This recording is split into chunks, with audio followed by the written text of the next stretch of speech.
Ready? Exercise number 18, progressive. Start. Mr.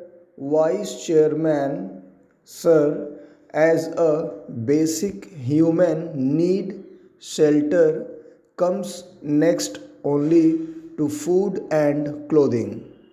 Even the early man discovered caves to seek shelter against the vagaries of nature.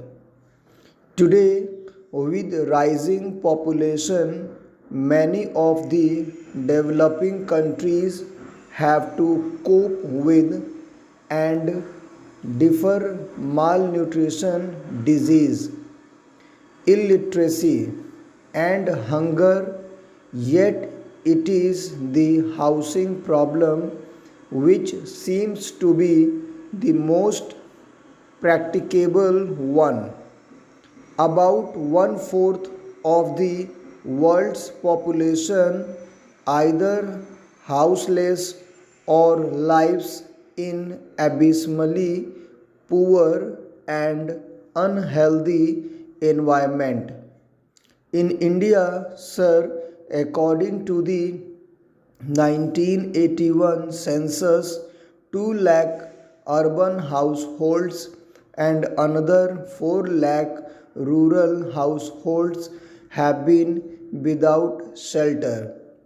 Taking into account the overcrowding and the awful congestion and the need to replace the kacha houses and repair the degraded and dilapidated ones.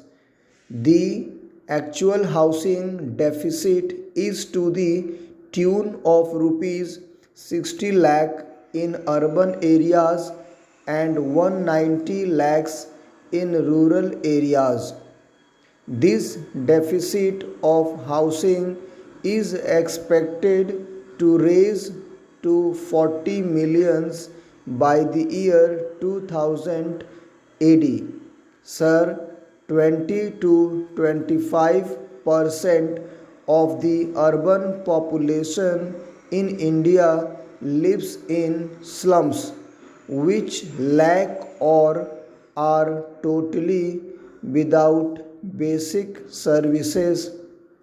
Another 20% of the urban population consists of households that are slum dwellers and live in single room units. Sir, this is the housing scenario in our country at the moment. Stop. Next para. In the early years of our planning, with the weak economy that was inherited at the time of independence, housing was not on the top of national agenda. The first priority obviously was to provide food for the people. A massive national program and endeavor has resulted in self sufficiency in food, and we can be legitimately proud of our industrial progress also. In the sphere of communications and health services, we have made major strides, and the government has also intervened to ensure that clothing is provided reasonably to people in the country. With a fair amount of success in the other spheres, the attention now has obviously to turn to housing and, of course, to education. In the last decade, quite a few schemes were promoted for encouraging housing activity, conscious that housing is a crucial activity not only for providing vitally important shelter but also for improving the quality of life besides contributing significantly to the national income employment generation. Government has now come forth with this national housing policy. Stop next para. Sir, it brings me to the state of the capital market vis-a-vis the budget.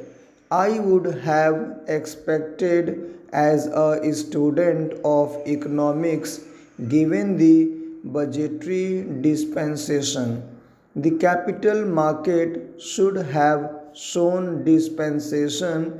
The capital market should have shown some buoyancy, but it seems that optimism is not really evident so far as our investors and entrepreneurs are concerned. There are refreshing messages for the export oriented industry. There are refreshing messages for a segment of the textile industry, particularly the artificial fiber sector. So far as the electronics sector is concerned, considerable relief has been provided. Some is tire for cement and for those who are involved in the production of electrical equipments.